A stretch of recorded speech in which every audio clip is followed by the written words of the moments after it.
हमारे बब्बर शेर जो राहुल गांधी जी और खड़गे साहब के नेतृत्व में यहाँ अलग जगह आए हैं, यहाँ एक संदेश देने के लिए आए हैं कि 2029 हमारा होगा, कांग्रेस का होगा और हमारा नेता राहुल गांधी इस देश का प्रधानमंत्री बनेगा। इससे मोदी जी ने पहला चुनाव झूठ के बुनियाद के ऊपर टिका है, झूठे जुमले देने का काम किया। दूसरा चुनाव उन्होंने हमारी सेना के शौर्य के पीछे छुप करके लिया और तीसरा चुनाव दावे के साथ कह सकते हैं कि वोट चोरी के आधार के ऊपर इस वोट को चोर करके इन्होंने सत्ता हासिल का काम किया है। आज संवैधानिक संस्थाओं का दुरुपयोग करके ये हमें डराना चाहते हैं। हम कांग्रेस के वो सिपाही शेर हैं जो राहुल गांधी जी और खड़गे साहब के नेतृत्व में न डरेंगे न धमकेंगे, इस मोदी को हटा के रहेंगे।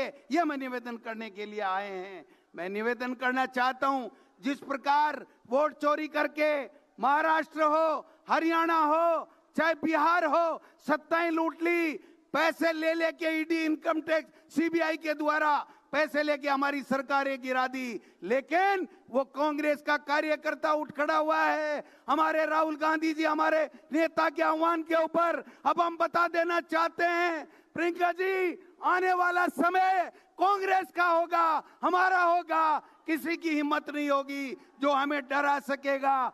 हम लोग डरने वाले नहीं हैं। लोकसभा के अंदर राहुल गांधी जी का सामना अमित शाह और मोदी नहीं कर सके हैं और न कर सकते हैं। संकल्प दोहराना चाहता हूं कि राजस्थान में आपका नेतृत्व में 2028 में कांग्रेस की सरकार बनेगी और 2029 में राहुल गांधी इस देश का प्रधानमंत्री बनेगा। ये बीएलओ आत्महत्या क्यों कर रहे हैं?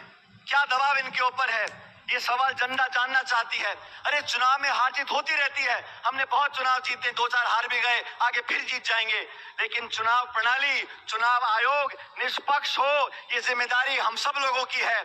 और इस देश में जो सरकार काम कर रही है, ये विपक्ष की आवाज दबाने के लिए ईडी को, सीबीआई को, आईटी को, सबको इस्तेमाल करना चाहती है, लेकिन हम सब, हमारी पार्टी की ताकत आज हमारे सामने खड़ी है।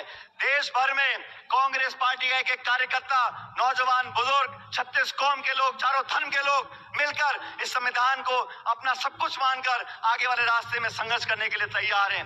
राहुल गांधी जी ने नेता प्रतिपक्ष होते हुए पूरे सदन के अंदर इन बातों को रखा। सरकार के पास कोई जवाब नहीं है। किसान हो, महंगाई हो, बेरोजगारी हो, इस पे कोई चर्चा करना नहीं चाहता। सिर्फ धर्म और जाति की राजनीति हो रही है। और दुर्भाग्यवश निर्वाचन आयोग, जिसकी आस्था, जिसको हम सबको आस्था से देखना चाहिए, आज शक पैदा हो रहा है, सवालिया निशान उठ रहे हैं और कोई जवाब नहीं आ रहा। इसलिए आज एआईसीसी ने हम सबको यहाँ पर एकत्रित किया है। ये लाखों करोड़ हस्ताक्षर हमारे सामने पड़े हैं। पूरा देश और दुनिया देख रही है कि कांग्रेस का कार्यकर्ता आने वाले समय में इस मुद्दे को कैसे सड़कों तक ले जाता है।